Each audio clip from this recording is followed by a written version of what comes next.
বিয়ে বাড়ি হয়েছে ওই হাতে দই পাতে দই, তবু বলে দই কই। কেন বলবে না মশাই, কেন বলবে না? শাস্ত্রী মশাইয়ের বিধান নিয়ে বড়দা আজ এই বাড়িতে প্রীতিভোজের আসর বসিতে, তাই আজকের দিনে যে যা চাইবে তাকে তাই দেওয়া হবে। মামার বাড়ির আবদার। আজকের দিনে যদি কেউ তোমার কাছে উল্টো পাল্টা কিছু চেয়ে বসে, সঙ্গে সঙ্গে আমি দিয়ে দেবো। তাহলে দাও। কি দেবো? আমার এই শুকনো গালে গুনে গুনে কষে তিনখানা চল। কি ঠাকুর মশাই? থাম বেটা থাম। ভয়ের বিয়েতে ঘটা করে ঈশ্বর আমার বাড়ি বইয়ে নেমন্তন্ন করে এসে, আর শেষ পাতে দইয়ের বেলা যত তার জন্য আমি হাত জোড়ো করে ক্ষমা চেয়ে নিচ্ছি ঠাকুর মশাই। চলুন আপনি মণ্ডপে চলুন, আজ আমি নিজের হাতে আপনার পাতে দই পরিবেশন করব। কখনো না। এই হরিরাম মানুষ যে হচ্ছে এই গাঁয়ের প্রতিনিধি কুলের ব্রাহ্মণ, এই না মানে ব্রাহ্মণ কুলের প্রতিনিধি। একবারে যখন অর্ধভুক্ত ত্যাগ করি আহার, এই না মানে অর্ধভুক্ত আহার ত্যাগ করে যখন উঠে এসেছি, তখন আর এই বাড়িতে আমি অন্ন গ্রহণ করব না। তাহলে তো আমার ভাস্কর অগ্রহণ হবে ঠাকুর মশাই। ভাস্কর কথা চিন্তা করে আপনি আমার খেতে বসুন। এই হলো, আমি কি কাঙালি আছি নাকি? কাঙালি আছি জানো? আমি ইচ্ছে করলে বংশ দিয়ে অভিশাপ, এই না মানে বংশ অভিশাপ দিয়ে বংশ একেবারে। দোহাই ঠাকুর মশাই দোহাই, আপনি আমার এই সর্বনাশ করবেন না। আমি হাত জোড়ো করে অনুরোধ করছি, আপনি দয়া করে মণ্ডপে আর একবার অন্ন গ্রহণ করবেন। চলুন। কথাও পেও না। এই হরিরাম বাণিজ্যে তাহলে কিন্তু ঠকবেন ঠাকুর মশাই। ব্রাহ্মণ কুলের ভোজন দক্ষিণা কিন্তু এখনো বাকি। এই ভোজন দক্ষিণা মানে বাবাজি আস্তর উপর একটা টাকা, স্বর্ণঘরের টাকার দোকানে নিয়ে গেলে কর করে 60 টাকা। ইস, এই কথাটা তো আগে বললে হতো বাবাজি, আগে বললেই হতো। তাহলে নেপা টেপা খেদা টেরাদের ডেকে নিয়ে আসতাম, তাহলে আর হাঙ্গামা নিয়ে দই, এই না মানে দই নিয়ে হাঙ্গামা হতো না। বরং ছেলেদের নিয়ে মিছিল করে বলতাম, চাই না দই, রূপোর টাকা কই। কোথায় চললেন পণ্ডিত মশাই? ওই যে নেপা টেপা খেদা টেরা মানে আবার খেদির মাকেও ডেকে আনতে যাচ্ছি। এই দুর্মূল্যের বাজারে গুনে গুনে আমি 1 ডজনে ছেলেরই জন্ম দিয়েছি। কাজেই আজকের দিনে 1 ডজনে টাকার রূপো, এই না মানে 1 ডজন রূপোর টাকা আমার চাই চাই।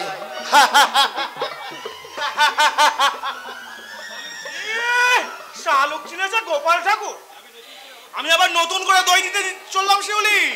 এবার পাতে পাতে দেব দই, বন্ধ হবে হইচই। আমিও যাই ছোটদার ফুলসজ্জার ঘরটা খুব ভালো করে সাজিয়ে দিয়ে আসি। দাঁড়া, ফুলসজ্জার ঘর তো পরের কথা, আগে আমার জীবন্ত দেব আর দেবীর পায়ের ধুলোটা দিতে দে। আমার দেবীকে আসতে দাও।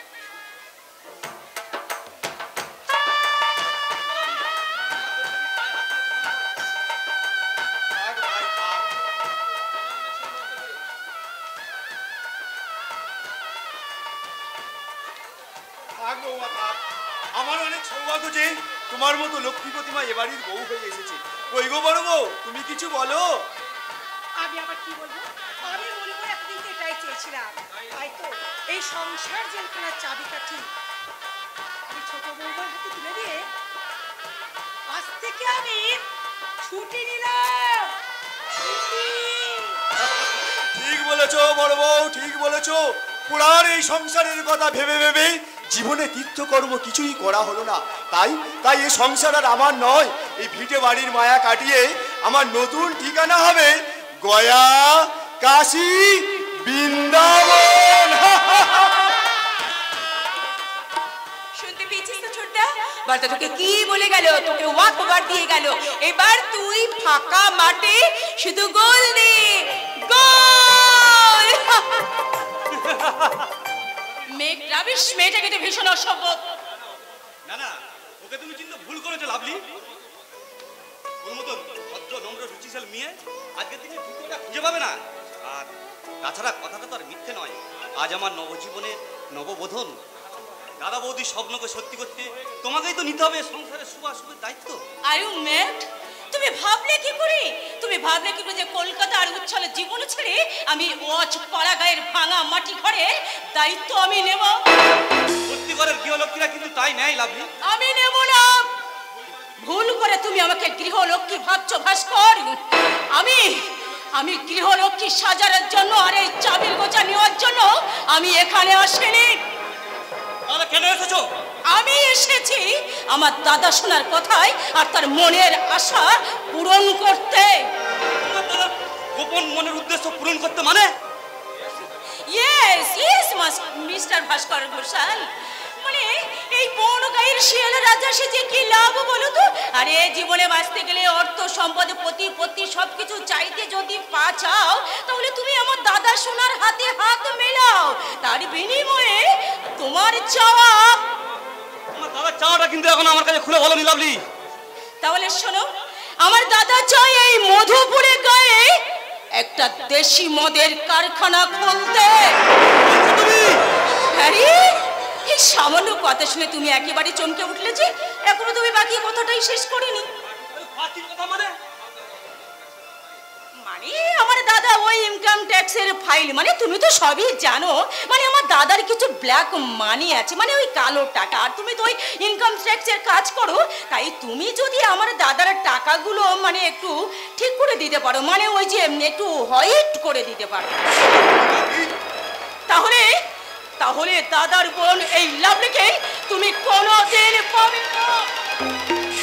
আর আমার এই মিষ্টি মধুর ফুলসজ্জার রাত্রে এই মিষ্টি কথাটা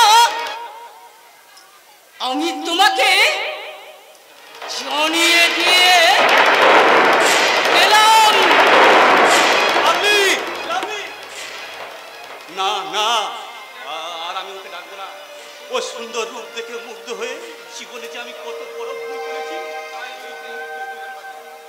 আমার দাদা সত্যের পূজারী বৌদি মূর্তিমতী দেবী, তারা যদি একবার এই সব কথা জানতে পারে, না না, তা আমি কিছুতেই হতে দেব না। যে বিষ পাত্রে আমি চুমুক দিয়েছি, সেই বিষের জ্বালায় আমার দেহ মন ছারখার হয়ে যায়। তবু ওই লাভলির একটা কথাও আমি মানব না, মানব না, মানব না।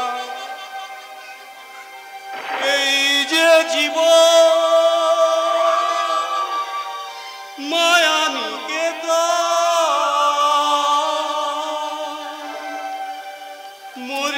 মরিচিকার পিছে নিচে ছোটে মন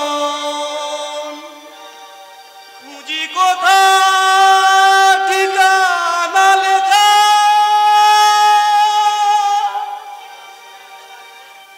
আমি অন্তরে বাহিরে একা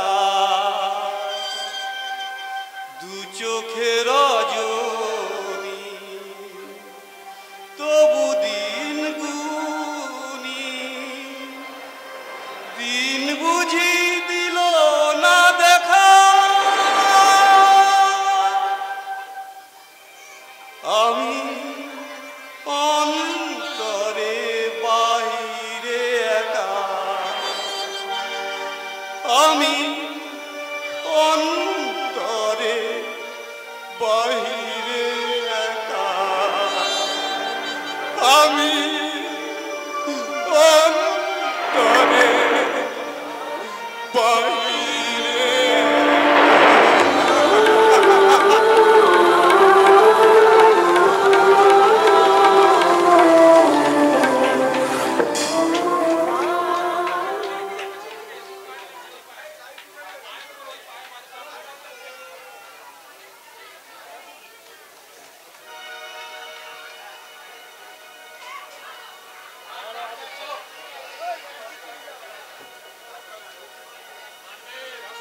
মানবে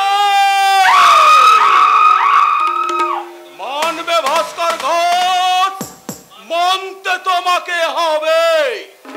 তোমার স্বাস্থ্যের প্রতিজ্ঞাকে চূর্ণ করতেই তো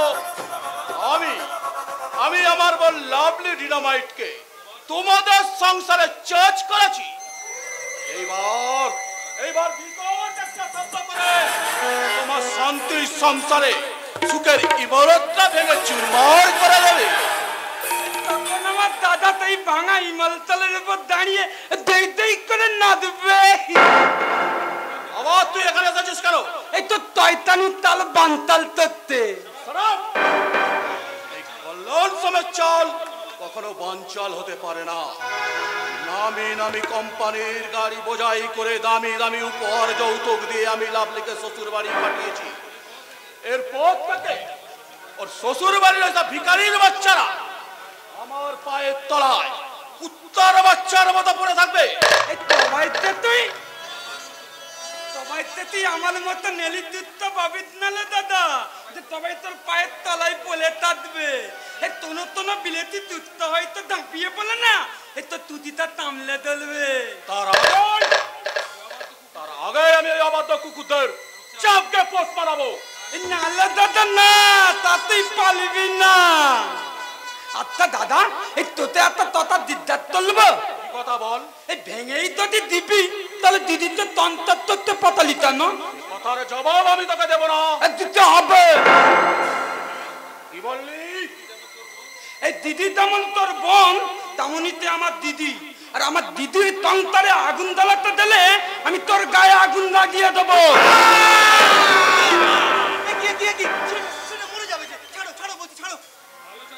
ভালো চাও তোকে ঘরে তালা দিয়ে বন্ধ করে রাখো, নইলে এমনি করে কোন দিন আমাকে গলা টিপে আমি বলবো। এই তবু আমার দিদির তন্ত্র আমি কাউকে ভাঙতে দেব না।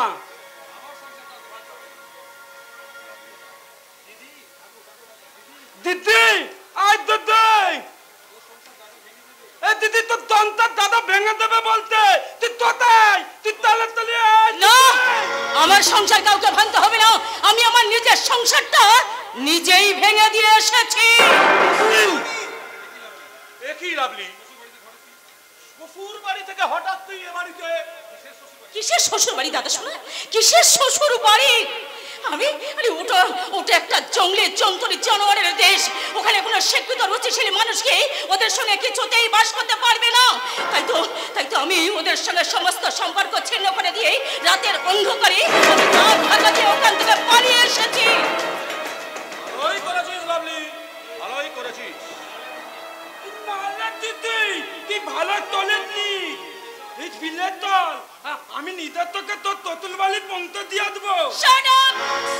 তুই ভাবলি কি করে তোর একটা হাবা গোবা ছেলের সঙ্গে আমি বাইরে যাব? ওর সঙ্গে যেতে না যাও দিদিমণি, আমি তোমায় পৌঁছে দিয়ে আসবো শ্বশুর বাড়িতে। কি বলে? স্বামীর ঘর হলো মেয়েদের স্বর্গ। অনেক পুণ্যের জোরে মেয়েরা সেই স্বর্গে স্থান পায়। তুমিও অনেক পুণ্যের জোরে সেই স্বর্গে স্থান পেয়েছো। সেই সুখের স্বর্গটাকে তুমি ভেঙে দিও না দিদিমণি, ভেঙে দিও না। তোমাদের কাছে যেটা স্বর্গ, আমার কাছে সেটা নরক। আর সেই নরকে আমি কোনোদিন ফিরে যাব না। অমন কথা বলতে নেইলে দিদি। এই বিয়ের পর মেয়েদের বাপের বাড়ি থাকতে নেই, ততুল বাড়িতে থাকতে হয়।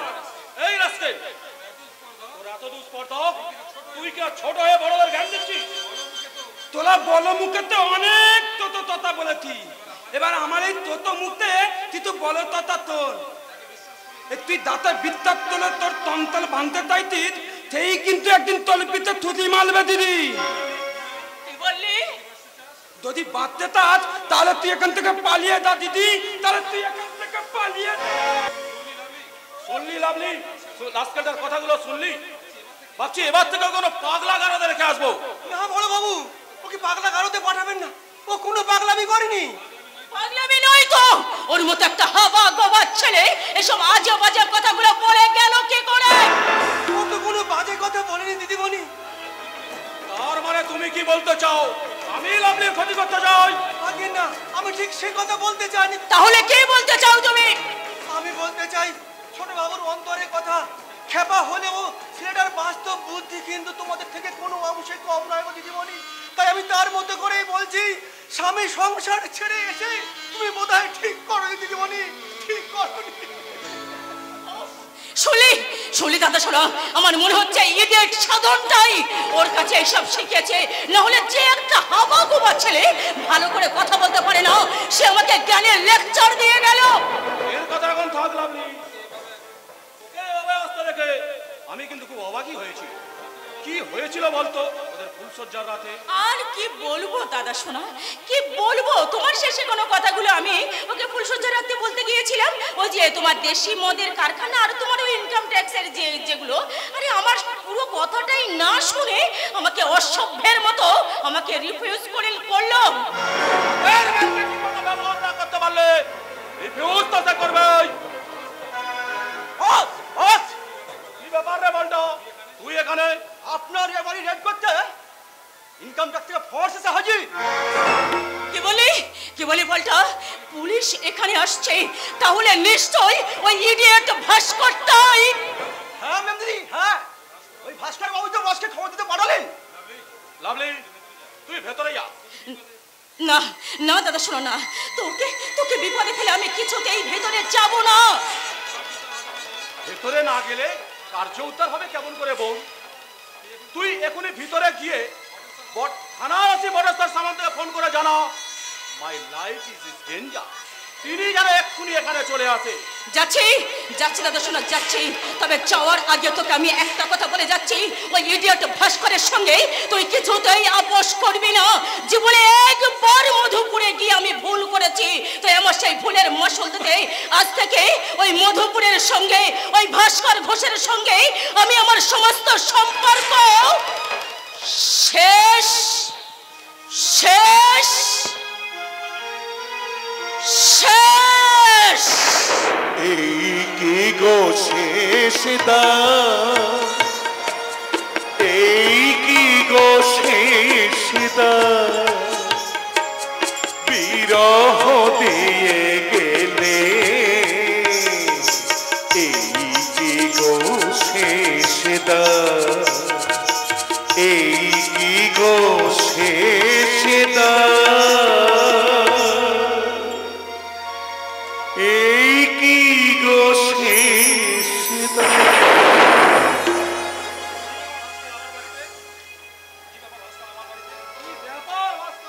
আমার বাড়িতে? না মিস্টার সোম, আমি এ বাড়িতে আসিনি। What do you mean? তাহলে কি জন্য এসেছো? তাহলে শুনুন মিস্টার সোম, দীর্ঘ কয়েক বছর ধরে আপনি ইনকাম ট্যাক্স ফাঁকি দিয়ে বিজনেস করে আসছেন। নোটিশ দেওয়া সত্ত্বেও কোনো রেসপন্স না পেয়ে আমি নিজেই আসতে বাধ্য হলাম। I see. আমিও আপনাকে জানিয়ে রাখি যে ট্যাক্সের সমস্ত কাগজপত্র আমার ম্যানেজার সাবমিট করে দিয়েছে। ওসব পূর্বের অফিসার ঘুষকে নকল কাগজপত্র আসল বলে সাবমিট করেছেন, কিন্তু সব দিন সমান যায় না মিস্টার সোম। আপনার বেআইনি কার্যকলাপের উপযুক্ত সাজা দিতে আমি আইনের আশ্রয় নিতে বাধ্য হলাম। কিন্তু আপনাকে ফাইন করে দেবে মিস্টার ঘোষ। আপনি লোকাল থানার ওসি বড়েশ্বর সামন্ত। তাই বলছিলাম, আপনি নতুন ইনকাম ট্যাক্স অফিসার হয়ে এসেছেন, খামোকাই ঝামেলায় না জড়িয়ে ওনার সঙ্গে একটা রফা করে নিন। কি বলতে চান আপনি? আমি বলছিলাম আত্মীয়তার সুবাদে ওই কলকাতার আভিজাত অঞ্চলে আমি যদি একটা মোজাইক করা ফ্ল্যাট আপনাকে উপহার দিই, তার সঙ্গে একটা বিলাস বাউল গাড়ি। আপনার এত সাহস যে ঘুষ দিয়ে আমাকে কিনতে চান? আপনাকে আমি ছাড়বো না মিস্টার সোম। আপনি কিন্তু অযথাই উত্তেজিত হচ্ছেন মিস্টার ঘোষ। চুপ করুন। আইনি বিজনেস করে আইনকে লক্ষ্য দিয়ে এতদিন যে ব্যাংকের লোকারের লক্ষ লক্ষ টাকা গছিয়ে রেখেছেন, সেই লোকারের টাকা সমেত আপনাকে আমি রাস্তায় ছুড়ে ফেলবো। তা আপনি কোনোদিন পারবেন না মিস্টার ঘোষ। ঠিক বলেছেন মিস্টার সামন্ত। যারা দেশের আইন রক্ষক তারা যদি ভক্ষক হয়ে বিবেক বুদ্ধি বিসর্জন দিয়ে সমস্ত অন্যায়কে প্রত্যক্ষভাবে সায় দেয়, তাহলে দেশের বুকে অন্যায় অত্যাচারের সংখ্যা কমে বৃদ্ধি পাবে না কেন? মিস্টার ঘোষ, মিস্টার সামন্ত, একটা কথা মনে রাখবেন, এখনো দেশের বুকে এমন পুলিশ অফিসার আছেন যাদের কাছে অর্থের চেয়ে বিবেক মনুষ্যত্বের মূল্য অনেক বেশি। আর সেটাই প্রমাণ করতে আজই আমি ডিএসপির কাছে চললাম। শালা যুধিষ্ঠির যেন মরতে উদয় হয়েছে। এবার উপায়? দূর মশাই, আমার স্ত্রী থাকতে আপনার কিছু চিন্তা বলুন তো। আপনার স্ত্রী? আগে হ্যাঁ, আরে শালা ওই ডিএসপি সাহেব তো আমার স্ত্রীর কথা ওঠে আর বসে। ওই বিয়ের আগে কি লাভটা ছিল আর কি।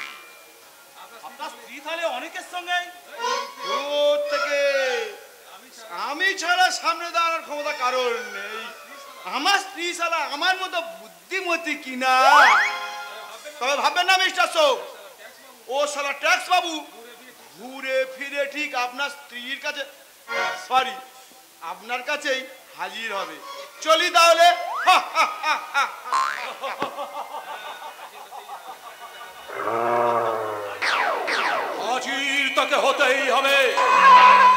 যে ব্যর্থ হয়ে যাবে আমার দীর্ঘদিনের আকাঙ্ক্ষা। পল্টু, অনেক গরম মাস আর লাশ ফেলতে হবে ওই সারা ভাস্কর ঘোষের নাকি ওসি বড়েশ্বর সামন্তে? না, লাশ কারোর ফেলতে হবে না। তুই এখন মধুপুর যাওয়ার জন্য তৈরি হ। সেখানে গিয়ে দু চারটে এলি তেলি বনমালীকে হাত করে দেখ তাদের জমিগুলো ভেস্ট করতে পারিস কিনা। জমিগুলো ভেস করে কি করবেন মা? আমি ততক্ষণ মিস্টার সামন্তর সাথে কথা বলে দেখি ভেস্টের ব্যাপারে কোনো আইন খাড়া করা যায় কিনা। মধুপুরের বুকে এবারে একটু একটু গড়ে উঠবে দেশি মদের কারখানা। যারা আন্ডার গ্রাউন্ডে হয়ে থাকবে মাজা আফিন আর হেরোইন। নমস্কার বাবু, নমস্কার। হ্যাঁ আগে আমি দিন দরিদ্র তো ব্রাহ্মণ বাবু, তা আমি শ্রী হরিরাম বাড়ুচ্ছি। এখানে কি যায়? মিথ্যে বলবো, আগে আমি মধুপুর থেকে আসছি বাবু। মিথ্যে বলবো না বাবু, মিথ্যে বলবো না। এই রূপোর টাকা থেকে ঘোষবাড়ি, এই না মানে ঘোষবাড়ি থেকে আমিও রূপোর টাকা নিয়েছি বাবু। কিন্তু যেই মাত্র শুনলাম কোনের রাতে শ্বশুর বাড়ি, এই না মানে শ্বশুর বাড়ি থেকে বিয়ের রাতে কোনে পালিয়ে এসেছে, ভাবলাম নিশ্চয়ই কোনো গন্ডগোল বাঁধিয়েছি ওরা। আর ঠিক সেই মুহূর্তে আপনাদেরই জন্য সাহায্যের কাছে বললে এই না মানে আপনাদের সাহায্য করার জন্য পড়ি মরি করে ছুটে এসেছি বাবু। তুমি তুমি আমাদের কি সাহায্য করবে? তোমার তো দেখছি সেই হিম্মতই নাই। খুব আছে বাবু, খুব আছে। আমি হলাম কিনা একনিষ্ঠ ব্রাহ্মণ, রোজ দোবেলা গীতা জড়িয়ে নামাবলি পড়ি, এই না মানে নামাবলি জড়িয়ে গীতা পাঠ করি বাবু। যাই করো, তুমি মদ খেতে পারবে? মদ শুধু মিষ্টি গন্ধ গো বাবু, মিষ্টি গন্ধ। হ্যাঁ, সঙ্গে অবশ্য মুরগির মাংস থাকবে। এই বাবা, পারবে মেশালে হাত ধরে আসতে? কি বিধি কিচ্ছিরি কাণ্ড রে বাবা, এ কোন নরকে এসে পড়লাম রে বাবা। চলে ঢোকো। কি বললে? আর একবার বলো ওই কথাটা। ছেড়ে দাও উড়ি বাবুরি, ছেড়ে দাও বাবুজি, আমি খাবো বাবাজি, খাবো। কি খাবে? ওই যে মদ, এই মুনি ঋষিরা যদি সুরা খেতে পারে তাহলে আমার মদ খেতে দোষ কি বাবাজি? তাছাড়া মাংস সহযোগী গঙ্গা জলও নিরামিষ বাবু, এই না মানে গঙ্গা জল সহযোগী মাংস নিরামিষ হতে বাধ্য বাবাজি। ঠিক বলছো তো? হ্যাঁ, ঠিক ঠিক ঠিক। আর ওই যে নাচের কথা বলছিলেন না, ওই স্বর্গের উর্বশী মেনকা রম্ভা দেবতার হাত ধরে যদি নাচানাচি করতে পারি তাহলে আমি কেন পারবো না বাবু? আপনাদের সাহায্য করতে আমি সব পারবো, সব সব সব। কথা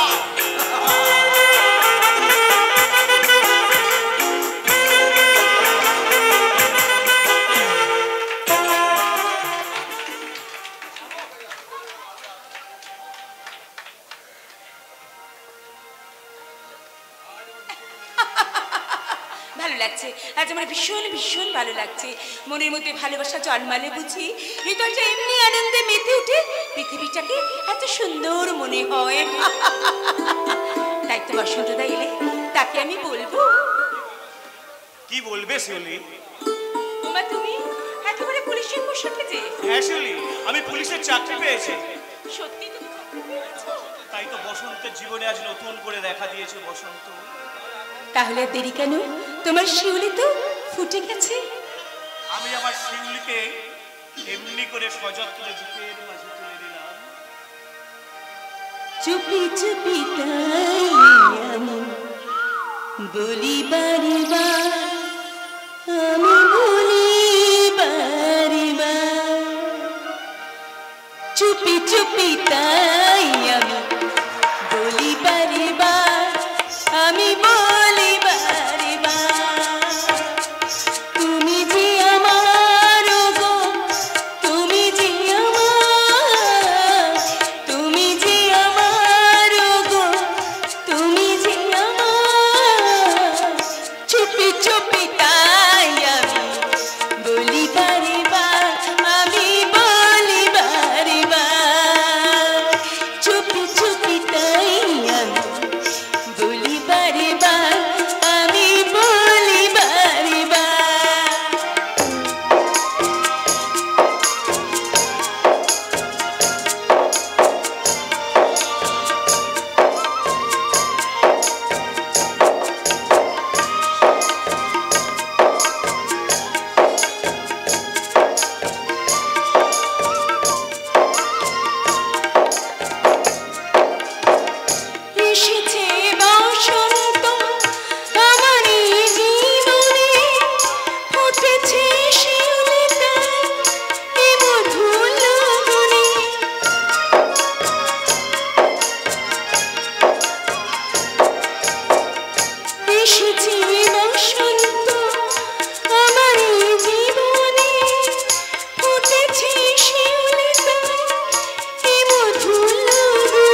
পুলিশের চাকরি পেয়েছে সেই খবরটা জানাতে এখানে এসেছে বৌদি। হ্যাঁ হ্যাঁ বৌদি,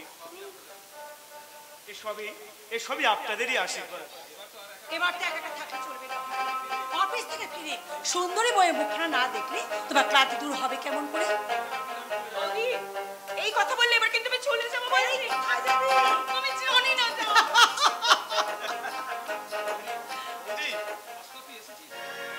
ভাস্কর, ভাস্কর তুই এসেছিস? দেখ আজ আমি চাকরি পেয়েছি, আজ আমি রীতিমতো পুলিশ অফিসার। কি ভাস্কর, তুই আমার দিকে অমন করে তাকিয়ে আছিস কি কেন? তুই ওর সাথে ঘুষখোর দালালদের দলে মিশলি বসন্ত। ভাস্কর, এ তুই কি বলছিস ভাস্কর? যে পুলিশ আর সবার ব্যঙ্গ বিদ্রুপের পাত্র, আইনকে ফাঁকি দিয়ে ঘুষ নেওয়া যাদের পেশা হয়ে দাঁড়িয়েছে, পুলিশের সেই ঘৃণ্য চাকরিটা নিতে তোর বিবেকে এতটুকু বাঁধলো না? ছোটটা ভাস্কর, ভাস্কর ওরে তুই শোন ভাস্কর শোন, ওরে হাতের 5টা আঙুল যেমন সমান হয় না, সব পুলিশ অফিসার কিন্তু সমান হয় না। হয় বৌদি হয়, অতীতের অভিজ্ঞতা দিয়ে বর্তমানকে বিচার করতে গেলে ভুল হয়। তুমি কি ভাবতে পেরেছিলে বিয়ের রাতে তোমাদের বাড়ি থেকে নতুন বউ পালিয়ে যাবে? ভাস্কর কিন্তু তার সঙ্গে পুলিশের চাকরির কিসের সম্পর্ক রে ছোটদা? আছে রে বোন, আছে। ছোটদা তো ছোট বৌদির বাড়িতে গিয়ে যে পুলিশের ব্যবহার আমি দেখেছি, সেরকম পুলিশ আমি কখনো হব না ভাস্কর, ওই ঈশ্বরের নামে শপথ করে বলছি। পুলিশ চিন্তা আজ আমার বাকি নেই।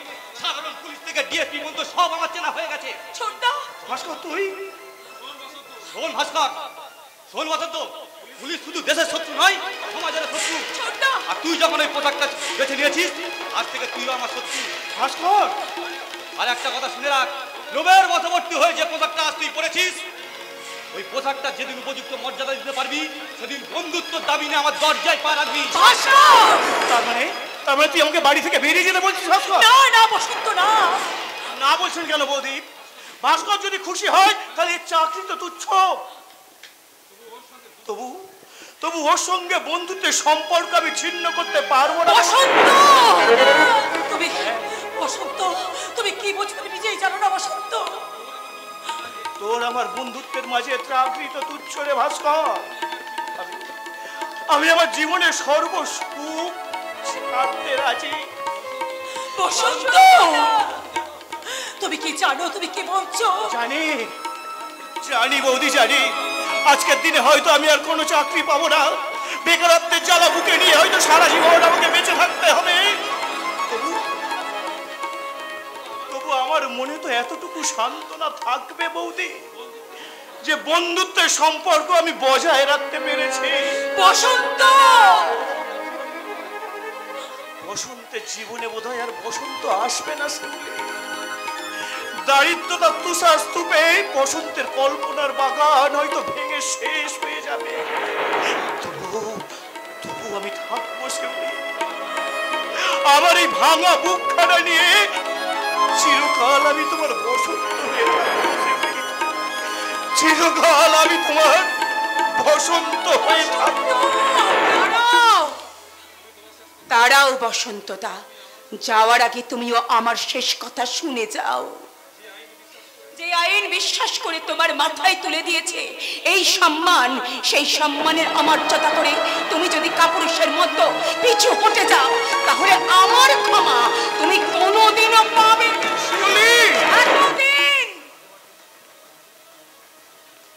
তোমার জন্য আমার মনের মাঝে যে ভালোবাসা আমি জমিয়ে রেখেছিলাম, সেই ভালোবাসার পরিবর্তে আজ থেকে তুমি শুধু পাবে ঘৃণা, ঘৃণা, মুঠো মুঠো।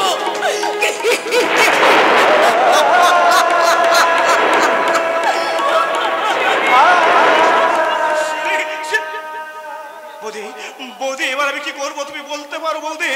আমাদের বন্ধুত্ব বজায় রাখতে তুই চাকরিটা ছেড়ে দে বসন্ত। হ্যাঁ ঠিক বলেছিস ভাস্কর, আমি চাকরি ছেড়ে দেব। বসন্ত তোমার জীবন থেকে শিউলি হারিয়ে যাবে বসন্ত। হ্যাঁ হ্যাঁ বসন্ত, হ্যাঁ এবারই তোর চাপ সারা জীবন বন্ধ হয়ে যাবে।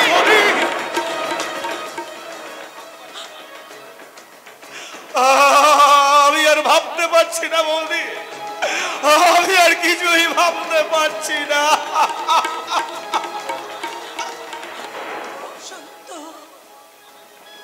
তুমি আমায় ক্ষমা করো বৌদি। বন্ধুত্বের সম্পর্ক বজায় রাখতে মুঠো মুঠো ঘৃণাকে সঙ্গী করে আমি চাকরি থেকে রিজাইন দিতে চললাম বৌদি। চাকরি থেকে রিজাইন দিতে পুরুষের মতো কোথায় চলেছ বসন্ত? দাদা, পিছন ফিরে তাকিয়ে দেখো, অন্যায় অত্যাচারে জর্জরিত মানুষ আজ তোমার দিকে তাকিয়ে আছে। ওদের তুমি বাঁচাবে না। কেমন করে বাঁচাবো দাদা? বন্ধুত্বের সম্পর্ক আমার কর্তব্যকে যে রুখে দিচ্ছে দাদা। হারলে চলবে না বসন্ত, হারলে চলবে না। ওই শোনো, বাতাসের মাঝে ভেসে আসছে আত্ম মানুষের বুক ফাটা কান্না। সর্বহারা মানুষের বুকে উঠেছে সর্বনাশের হাত। অবস্থ সমাজের বুকে উঠেছে আতঙ্কে। দাদা, কান্না হাসি আর আতঙ্ককে দু হাতে ছুটিয়ে তুমি কি পারো না এদেশের অসহায় মানুষগুলোকে রক্ষা করতে? দাদা, এ দেশের বুকে তোমার মুখে সৎ আদর্শবান পুলিশ অফিসারের বড়ই অভাব। তুমি কি পারো না তোমার সততা নিষ্ঠার কর্তব্য দিয়ে এদেশের সাধারণ মানুষগুলোকে রক্ষা করতে? আপনার আশীর্বাদ যদি আমার মাথায় থাকে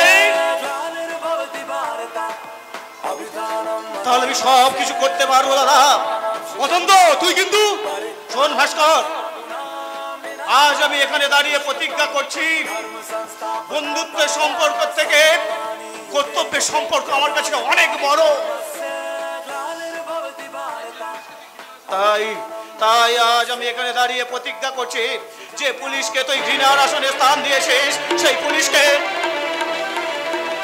পুলিশকে আমি বসাবো কর্তব্যের সর্বোচ্চ সিংহাসনে।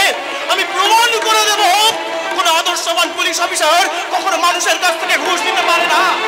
সংখ্যায় নগণ্য হলেও এদেশের বুকে কর্তব্য পরায়ণ পুলিশ অফিসার আছে ভাস্কর, কর্তব্য পরায়ণ পুলিশ অফিসার আছে।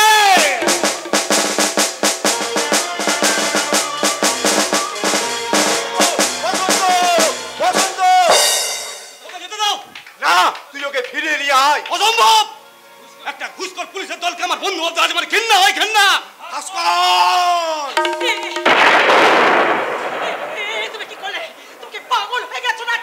হ্যাঁ, আমি পাগল হয়ে গেছি।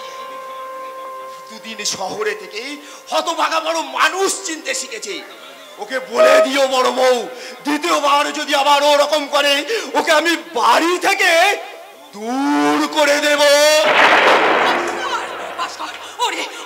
কি হয়েছে? কি কিছু না, তবে একটা কথা বৌদি, দাদা কিন্তু আজটা মোটে বড্ড বাড়াবাড়ি করে ফেলল। এর পরিণাম ভালো হবে না বৌদি, এর পরিণাম ভালো হবে না। ওরে ভাস্কর, যাস না, তুই যাস না, বাদি যাস না। ওরে শহরে সরে যা। ওরে তুই যদি চলে যাস আমরা কি নিয়ে থাকবো? ভাস্কর, তুই যাস না।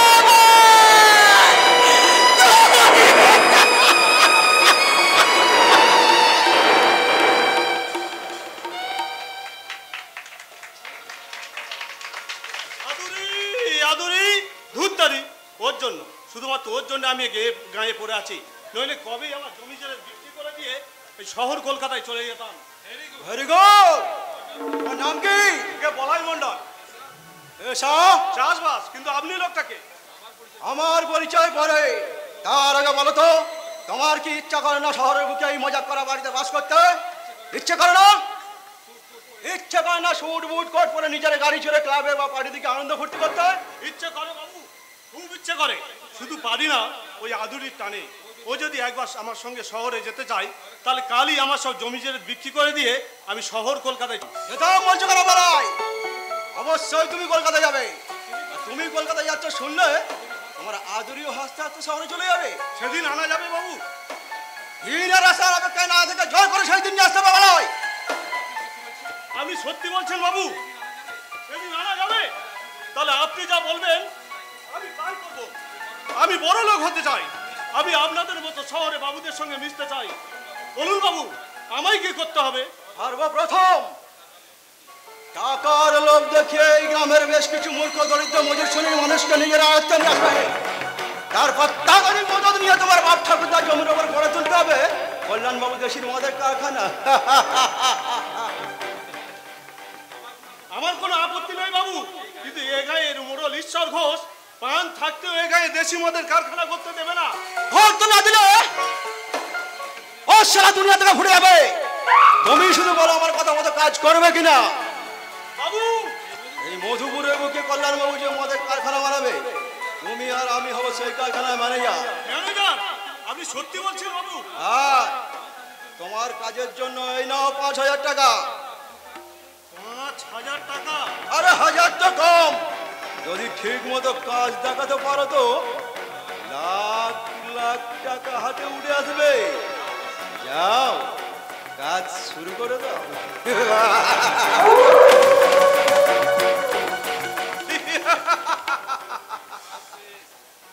কাজ শেষ। এবার এই 5,000 টাকা দিয়ে সবার আগে কিনবো আমার জন্য একটা নকশা কাটা পাঞ্জাবি, আর আদুরির জন্য কিনবো এক জোড়া জুতো। কিন্তু আজকের এই শুভ দিনে তুই জুতো চাইছিস কেন? তোর গালে বসিয়ে দেবো বলে। আদুরি, লজ্জা কর না তোর? সামান্য কটা টাকার লোভে তুই বাপ ঠাকুর তাদের জমি বিক্রি করতে চাইছিস? ভালোর জন্যই তো। ওই জমির ওপর কারখানা হবে। গায়ের মানুষগুলো বুঝি ধোঁয়া কিনবে? তুই ভাবিস না তোকে আমি সঙ্গে করে শহরে নিয়ে যাব, আর গ্রামে না থাকলেও তোর আমার ভালোবাসা চির অটুট থাকবে। এই ভালোবাসার কথাটা বলতে তোর একটু শরম করলো না? আদুরি, হ্যাঁ, মিথ্যে ভালোবাসার নেশায় মাতাল হয়ে আমি একদিন তোর পিছনে ছুটেছিলাম বলাই, কিন্তু তখন আমি জানতাম না তোর এই ভদ্র চেহারার মাঝে লুকিয়ে আছে একটা লোভী জানোয়ার। তুই আমাকে বোঝার চেষ্টা কি কর। বুঝবো? কি বুঝবো তোকে? তুই আমার জীবনটাকে নিয়ে ছিনিমিনি খেলতে চাইছিস। এই সাজা একদিন তুই ঠিক পাবি বলাই, এই সাজা একদিন তুই ঠিক পাবি। ছেড়ে দে বলাই। এত সহজে তোকে আমি ছাড়ব না। বলাই কখনো পথ ছাড়ে না রে হারামজাদি। তোকে আমি জোর করে তুলে নিয়ে যাবো। সে আর বলাই। আরে তোকে না ভালোবাসতে পারি, কিন্তু তোর ওই সুন্দর দেহটাকে ভালো না বেঁচে থাকা যায়, তাই তোর দেহটাকে আমি হুঁশিয়ার বলাই। মনে রাখিস, ওই আদুরির দাদা দিবাকর ধোপা এখনো বেঁচে আছে। দিবাকর, এই লাঠির গায়ে তোর মাথা আমি ছাতু করে দেবো। দিবাকর, আমাকে মারতে তুমি লাঠি তুলেছ? কেন তুলবো না? জবাব দে পশু, জবাব দে। কোন সাহসে তুই আমার বোনের হাত ধরেছিলিস? কোন সাহসে তুই ওর ইজ্জত কেড়ে নিতে চাইছিলিস? তোমার সমস্ত কথার জবাব এই 2,000 টাকার নিচে চাপা দিলাম। 2,000 টাকা? টাকা দিয়ে, ঘোষ দিয়ে তুই গায়ের মানুষগুলোকে কিনতে পারবি না বলাই। নিশ্চয়ই পাবো। ভাবিস না, একটু পরেই দেখতে পাবি গায়ের অর্ধেকের বেশি মানুষ আমার হাতে হাত মিলিয়ে খুশির হাসি পড়বে। ওই জমির ওপর কারখানা হবে, আর সেই কারখানায় চাকরি পেয়ে ওরা মনের আনন্দে দিন কাটাবে, আর তোমরা তোমরা এক মুঠো ভিক্ষের আশায় রাস্তায় রাস্তায় ঘুরে বেড়াবে। ভাই, কাকে তুই হুমকি দিচ্ছিস রে বেঈমান? আর একবার ওই কথা বললে তোকে আমি... না দাদা, আমি জানি ভুল পথে চলছি, কিন্তু আমি যদি ভালোবাসি দাদা, তাই আমার ভালোবাসার কথা ভেবে তুমি কি ক্ষমা করে দাও দাদা। তুমিও কি ক্ষমা করে দাও। মাপ, ক্ষমা? এক কথায় আমি ওকে ক্ষমা করে দেবো? হ্যাঁ দেবে, দেবে। আরে বাবা, মুখে আদুরি যাই বলুক না কেন, মনে মনে ও আমার ভালোই চায়। আর তুমি যদি আদুরির ভালো চাও, তাহলে আমার কথা মতো কাজ করো। বলাই, তার মানে তুই আমাকে এই 2,000 টাকা দিচ্ছি, ধরো। না বলাই, এইভাবে আমি গায়ের মানুষের সাথে বেইমানি করতে পারবো না। এইভাবে গায়ের মানুষের সঙ্গে বেইমানি করলে বলাই ইটুচি করেছে গায়ের মানুষের, তখন খেতে না পেয়ে রাস্তায় রাস্তায় ঘুরে মরবে, তখন গায়ের কটা লোক তোমাকে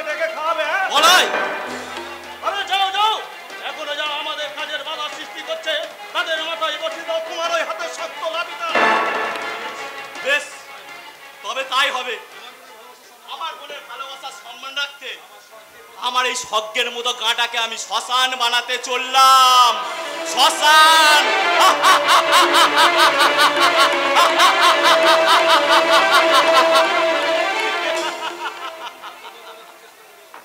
এতক্ষণ ধরে এত চেষ্টা করেও যাকে আমি হাতের মুঠোয় আনতে পারছিলাম না, সেই আদুরির দাদা দিবাকরও আজ অর্থের জালে আটকে গেল। কিন্তু ও শালা জানে না যে আমার কাজ হাসিল হলে ওর স্থান হবে থানার লকআপে। এই সবাই যে শালা শান্তি ভঙ্গ করার চেষ্টা করছে, সব শালাদের ধরে ধরে আমি থানার লকআপে ভরবো। লকআপে কি স্যার আপনি? হ্যাঁ আমি। কল্যাণবাবু ফোন করে এইমাত্র জানালেন তার চালা পল্টার সঙ্গে নাকি এই গায়ে বলায়ের রফা হয়ে গেছে, তাই বলায়ের সঙ্গে কথা বলার দরকার। আমার নামই বলাই স্যার। Good, very good. তোমার দায়িত্ব তুমি বুঝে নিয়েছো। নিশ্চয়, সে কথা কি আর বলতে স্যার। আমার কাজ গাইয়ায় ধোপার বাচ্চার দিবাকরের সরলতার সাদা কাপড়ে বুদ্ধির প্যাঁচ দিয়ে সলতে পাকিয়ে তাতে লোভের তেল ঢেলে দেওয়া, সে কাজ আমি সেরে ফেলেছি স্যার। এবার ওই সলতেকে আপনি আইনের আগুন লাগিয়ে দিন। দেখবেন ওই সোনার লঙ্কা শ্মশান হয়ে যাবে। শ্মশান।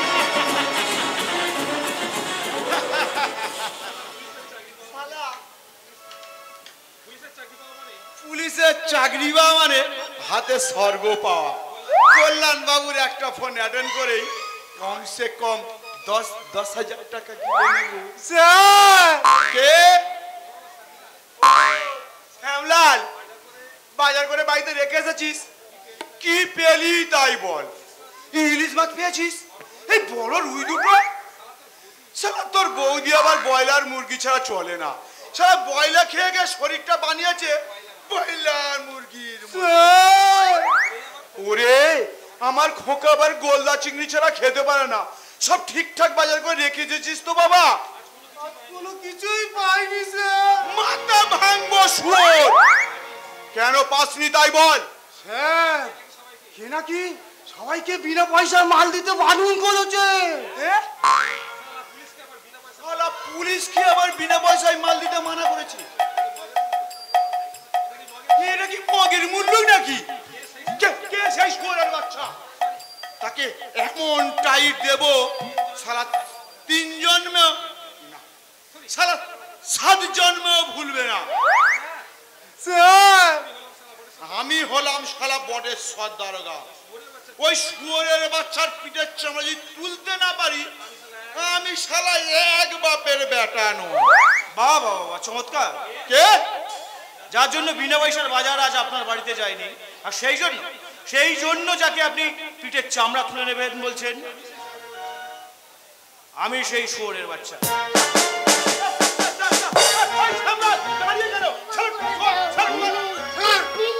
বিনা পয়সার বাজার কতদিন চলছে? একদিনও নয় স্যার। আপনার দিব্যি স্যার, আপনার বাবার দিব্যি। স্যার পয়সা দিয়ে উনি কোনোদিনই বাজার করে না স্যার। যেদিন থেকে ওনার আন্ডারে কাজ করছি সেদিন থেকেই বিনা পয়সার বাজার। এই মান শালা নেমো খারাপ। স্যারের কাছে মিথ্যে বলে আমার চাকরিটা খেতে চাও? কি বললেন? বিশ্বাস করুন স্যার, সব মিথ্যে। ওই গরিব দুঃখীদের কষ্টের ফসল কেউ কোনদিন জোর করে খেতে পারে? থামুন। আমি জানি আপনি সহজে মানবেন না, তাই আজই এসপি সাহেবের কাছে আমি আপনার বিরুদ্ধে কমপ্লেন করব। Excuse me sir, excuse me. আমি স্বীকার করছি প্রায় 3 দিন ধরে। 3 দিন ধরে না স্যার, ওই 3 মাস ধরে। হ্যাঁ স্যার, প্রায় 3 মাস ধরে ওই গরিব চাষিদের ভয় দেখিয়ে শাক সবজি মাছ মাংস সব আদায় করেছি। এই এবারের মতো আমাকে ক্ষমা করে দিন স্যার। এই আমি প্লিজ আমাকে ক্ষমা করে দাও। Stop it! আপনি না পুলিশ অফিসার, দেশের রক্ষক না আপনি, তাহলে কেমন করে বিবেক মনুষ্যত্ব বিসর্জন দিয়ে গরিবদের রক্ত ঝরা ফসল জোর করে ছিনিয়ে নেন? আমার জন্য নয় স্যার, আমার ছেলেটার জন্য আর ওই বুদ্ধিমতী স্ত্রীর জন্য। ওদের ছেলে নেই, ওদের স্ত্রী নেই? আছে স্যার। ওদের ছেলেরা এক মুঠো খাবারের জন্য বিছানায় শুয়ে কাঁদছে, আর আপনার ছেলে ওদেরই রক্ত ঝরা ফসল খেয়ে এয়ার কন্ডিশন রুমে বসে দামি খেলনা নিয়ে খেলছে। স্যার, ওদের স্ত্রীরা শতচিহ্ন পোশাক পরে নিজেদের লজ্জা থাকার চেষ্টা করছে, আর আপনার স্ত্রী ওদেরই রক্ত ঝরা সম্পদের বিনিময়ে উলঙ্গ স্ট্যাটাস লাগিয়ে বেড়াচ্ছে। কি বলছেন স্যার? হ্যাঁ, শুধু আপনি একা নন মিস্টার সামন্ত, আপনার মতো কিছু পুলিশ অফিসারের জন্য সারা দেশের পুলিশ আজ দেশের কাছে শত্রু। আপনাদের জন্য, শুধুমাত্র আপনাদের জন্য রাস্তাঘাটে পুলিশদেরকে বিদ্রুপ শুনতে হয়। রাস্তার ভিখারি এমনকি পাগল পর্যন্ত পুলিশকে দেখলে ঘৃণার চিৎকার করে। আমার ক্ষমা করে দিন। না, আজ 3 মাস ধরে যার যার কাছ থেকে আপনি বিনা পয়সার বাজার খেয়েছেন, কালকের মধ্যে সুদ সমেত সমস্ত বকেয়া টাকা আপনাকে ফেরত দিতে হবে। মরে যাবো স্যার, একেবারে মরে যাবো। What? No sir. Shyamlal sir, তুই তো বাজার করে আনিস বাবা, যা একটু দেখে শুনে হিসাব করে আনিস বাবা। ঠিক আছে, যেন ভুল করিস না। ঠিক আছে স্যার, আপনি টাকা রেডি করুন, আমি এখনই হিসাব নিয়ে আসছি। শুনুন মিস্টার সামন্ত, এই এলাকায় কোথায় কোথায় সমাজ বিরোধীদের আড্ডাখানা, কোথায় কোথায় চোরাই মাল বিক্রি হয় এবং তার সঙ্গে কারা কারা যুক্ত আছে তার সমস্ত সংবাদ আমার 24 ঘন্টার মধ্যে চাই। স্যার, কথাটা মনে রাখবেন। Sir, this is my order. Yes sir.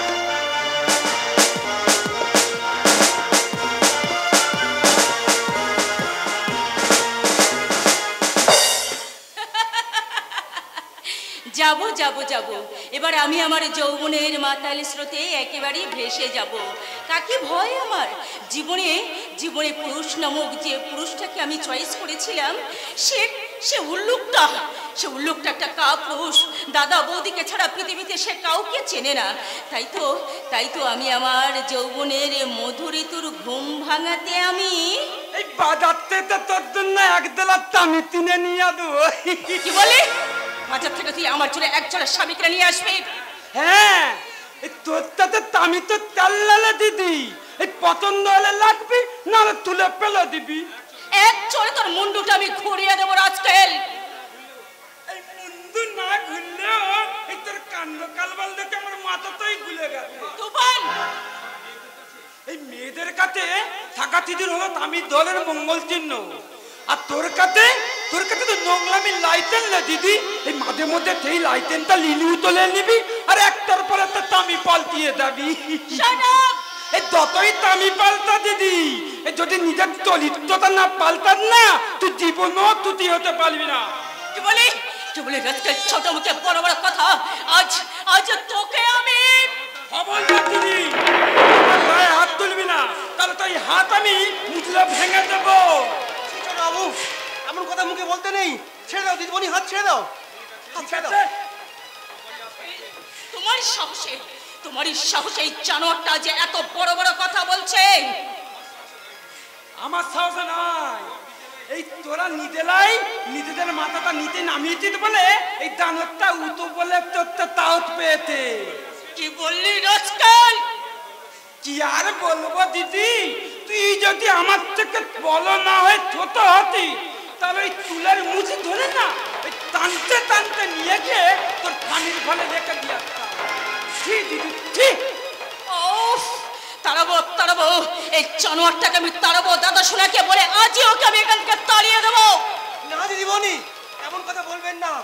ছোট বাবু শত অন্যায় করলেও তোমাদের আপন ভাই, তার সঙ্গে রয়েছে তোমাদের রক্তের সম্পর্ক।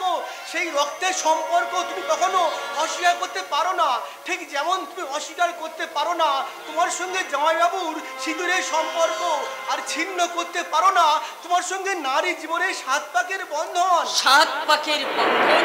হ্যাঁ দিদিমণি, তাই বলছি দিদিমণি, তাই বলছি যার সঙ্গে তোমার জন্ম জন্মান্তর কাটাতে হবে, তাকে অবহেলা করে মিথ্যা সুখের আশায় কেন এখানে পড়ে রয়েছো দিদিমণি? কেন এখানে পড়ে রয়েছো? এই রাস্কেল, একদম বাজে কথা বলবি না, চাকর চাকরের মতো থাকবি।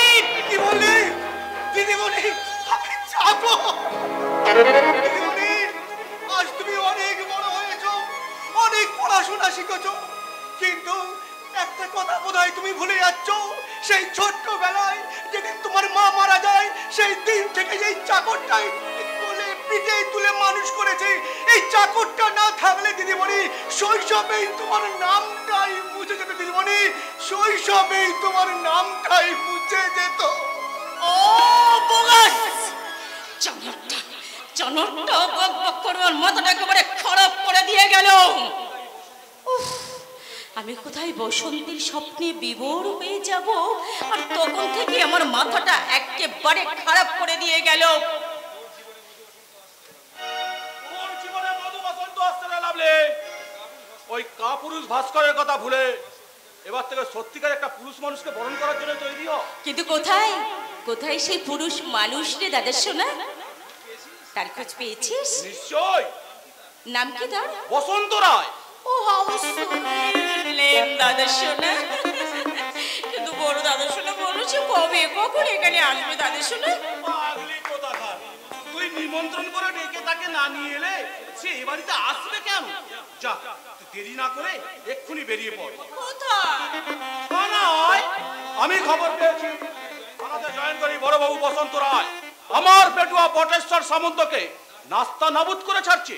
তাই ঠিক করেছি এবার আমি ভোট ছেড়ে বসন্তর সাথে কাঁপাতে চাই বোন। তার জন্য চিন্তা কি দাদা সোনা? তোর বোন এই লাভলি ঠিক একটা তুড়িতে বসন্তের কত ভরে এই বাড়ির আকাশে করে মুখ থুবড়ে এসে পড়বে রে দাদা সোনা। আমি চললাম রে দাদা সোনা, তুই কোনো চিন্তা করিস না, আমি থানায় চললাম। Good bye.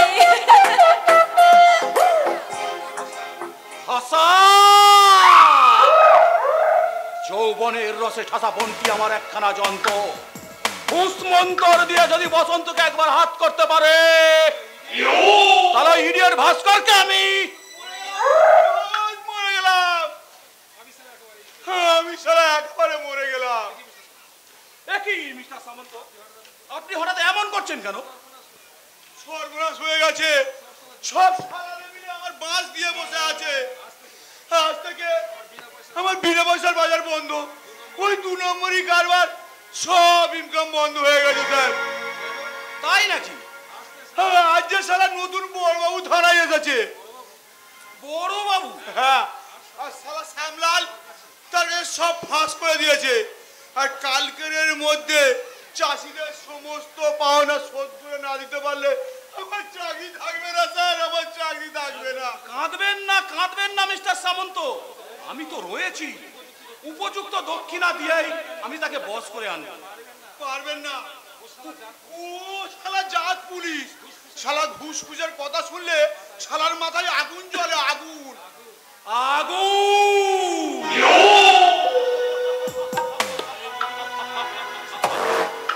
একদিকে ইনকাম ট্যাক্স পুলিশ অফিসার, ওই মধুপুর থানাতে এমন অনেক অফিসার বাঘের মতো ঢুকেছে। তারপর এক সময় আমার চাঁদির চাবুক খেয়ে বিড়াল সেজে বেরিয়ে গেছে। আর ও যদি বাঘের মতো থাকতে চায় তাহলে আমি ওকে বাঘের মতোই শিকার করবো। ভুল করছেন মিস্টার সোপ, ও শালা অন্য জাতের বাঘ। ও হ্যাঁ, একটা কথা বলতে ভুলে গেছিলাম, ও শালা আজ রাতে আপনার গোডাউন সার্চ করতে আসছে। হ্যাঁ, যত তাড়াতাড়ি পারবেন সব মাল সরিয়ে ফেলুন। স্কাউন্ডেল অফিসার, তোমার দিন তাহলে শেষ করে দিন। ও শালাকে যত শিগগিরই পারবেন শেষ করে দিন। আজ রাতের মধ্যেই ও শালাকে সরিয়ে ফেলার চেষ্টা করুন, সরিয়ে ফেলার চেষ্টা করুন। ঠিক বলেছেন মিস্টার সামন্ত, একদিকে ইনকাম ট্যাক্স অফিসার আর অপর দিকে ওই পুলিশ, যদি দুজনে একসাথে হাত মেলায় তাহলে আমার সমস্ত প্ল্যান প্রোগ্রাম বানচাল হয়ে যাবে। তাই ওই শালাকে সরিয়ে ফেলতে না পারলে আপনার অনেক বড় ক্ষতি হয়ে যাবে, তাই না করলাম না? খুব অবাক হচ্ছেন তাই তো? আজ কিন্তু আমি ডিউটি করতে আসিনি। তাহলে কি জন্য এসেছো? নিজের ভুলের প্রায়শ্চিত্ত করতে। নিজের বাড়িতে ওই পর কাজা বসন্তের জন্য নিজের দাদার হাতে যেভাবে অপমানিত বোধ হয়েছি, মিস্টার ঘোষ, তাই সমস্ত দ্বিধা সংকোচ ত্যাগ করে আমার বিবেকটাকে আমি আপনার কাছে বন্ধক দিতে এলাম।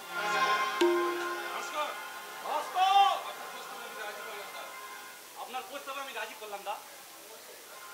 You are welcome Bhaskar, you are welcome.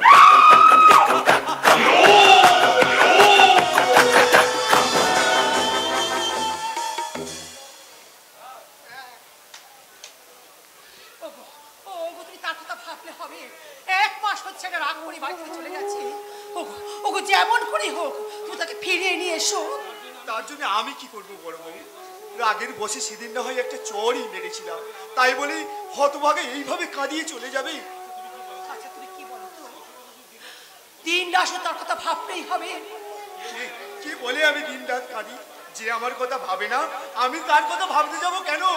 তাহলে রাত দুপুরে উঠোনে বসে আকাশের দিকে তাকিয়ে কার চিন্তায় তোমার দু চোখ বেয়ে দড় দড় করে জল গড়িয়ে পড়ে দাদা? শিউলি! কার ভাবনায় তোমার রাতের ঘুম চলে গেছে? জানি না যাবো, ওরে আমি যেখান থেকে পারি যেমন করে হোক গিয়ে ভাস্করকে হাত ধরে ধরে বলবো, ওরে হতভাগা। বর্দা, বর্দা, আমি যাব, দেখ আমি ঠিক যাব। এই অজপাড়া গায়ে ফিরে আসবো, তাই না দাদা? ভাস্কর, তুই এসেছিস ভাই? এতদিন আমাদের ছেড়ে কেমন করে ছিলি রে? দাঁড়াও, ওই নোংরা হাত দিয়ে আমার এই দামি প্যান্ট শার্টটা তুমি নোংরা করো না দাদা। ছোট্টা, ওরে ছোট্টা, একদিন তুই না বলেছিস এই ধুলো বালি মাখা শরীরটার মাঝে তোর জন্ম? তুই চুপ কর শুনি। শোনো দাদা, আজ থেকে আমার পক্ষে এই অজপাড়া গায়ে থাকা সম্ভব নয়। ছোট্টা, কলকাতায় নতুন বাড়ি কিনেছি, গাড়ি কিনেছি, এবার থেকে আমি কলকাতাতেই থাকবো। চুপ কর ফাস্টার, চুপ কর। ওরে তুই এমন চাপ, তুই চলে গেলে আমরা কি নিয়ে থাকবো? তুমি থামো বৌদি, কি আছে এই অজপাড়া গায়ে? আমার নতুন গাড়ি চালাবার মতো রাস্তা আছে? ভিসা চালাবার মতো ইলেকট্রিক আছে এই গ্রামে? ওরে ছোট্টা, 1 মাসে এত বড় লোক হলি কি করে? তাই বুঝি সেই বড় লোকের ছোট নজর দিয়ে দাদা বৌদিকে বাদ দিয়ে টিভি ফ্রি আর ভিসিআর কে বেশি করে চিনেছিস? একটা জোরে মুখ ভেঙে দেবো শুনি। ছোট্টা, শোন, আমি তোকে নিয়ে যেতে যাচ্ছি, নিচে গাড়ি অপেক্ষা করছে, তাড়াতাড়ি তৈরি হয়ে নে। না, শিউলি যাবে না। যাবে না মানে? শিউলির ব্যাপারে কথা বলা তুমি কে? আমি কে মানে? আমি শিউলির দাদা। আপন নও, আপন নও, সৎ সৎ। আমি হলাম শিউলির আপন দাদা। এই কথা বললি কি করে রে? ওরে তুই না একদিন বলতিস এই দাদা বৌদি ছাড়া আপন বলতে কেউ নেই। ওরে দাদা ছিল তোর কাছে দেবতা, আর আমি ছিলাম সাক্ষাৎ ভগবতী। কাকে বলছো বৌদি, কাকে বলছো? তোমার ওই কথা বোঝার মন ওর কি আছে? না নেই। আমি শুধু জানতে চাই তুই আমার সঙ্গে যাবি কিনা। আমি বলছি শিউলি যাবে না। যাবে না মানে? যেখানে মেয়েদের লজ্জা মদ আর অর্থের নিচে ঝাঁকা পড়ে যায়, যেখানে আদর্শ বধূর রূপ হারিয়ে যায় আধুনিকতার অসভ্যতায়, সেই শহর কলকাতায় আমার শিউলি যাবে না। আমার বোনকে আমি নিয়ে যাবো, তাতে মারা যাবো। তুমি কে? ওরে ভাস্কর, নিজের বিবেককে প্রশ্নটা কর, আমি কে? তোর এত দূর স্পর্ধা, আমার চোখের সামনে থেকে আমার বোনকে নিয়ে যেতে চাস? দাদা, দেখি সরে যাও বলছি, এখন বলছি, সরে যাও, ভালো হবে না। নিয়ে যা, ভালো হবে না বলছি। দেখি তোর কত সাহস। কি করবে?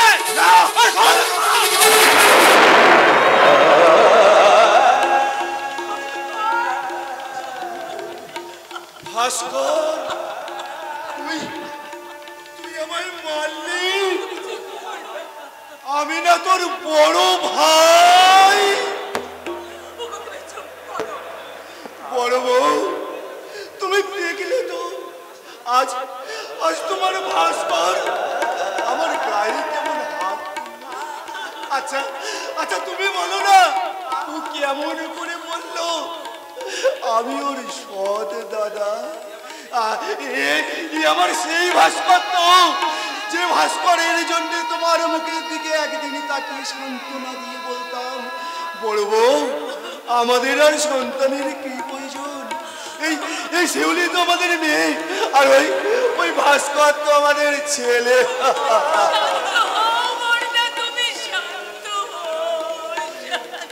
না রে শিউলি না, আর আমি তোকে আটকে রাখবো না।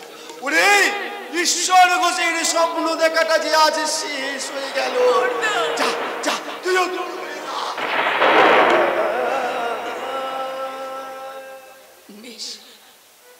বেশ বলতা, তুমি তাই বলতা, তুমি তাই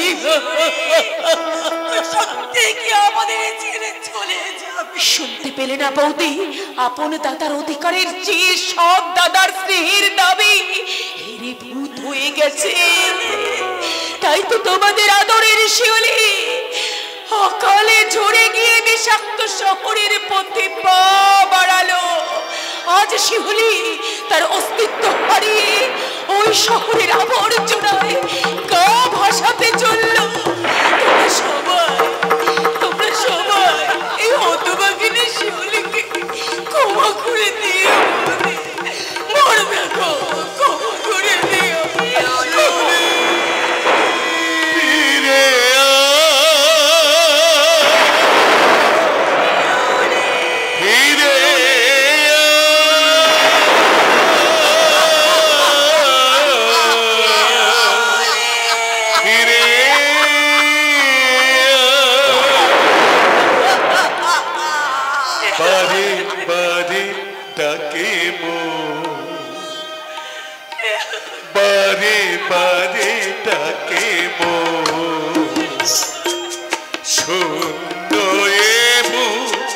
হাহাকার করে সুন্দর হাহাকার করে জলে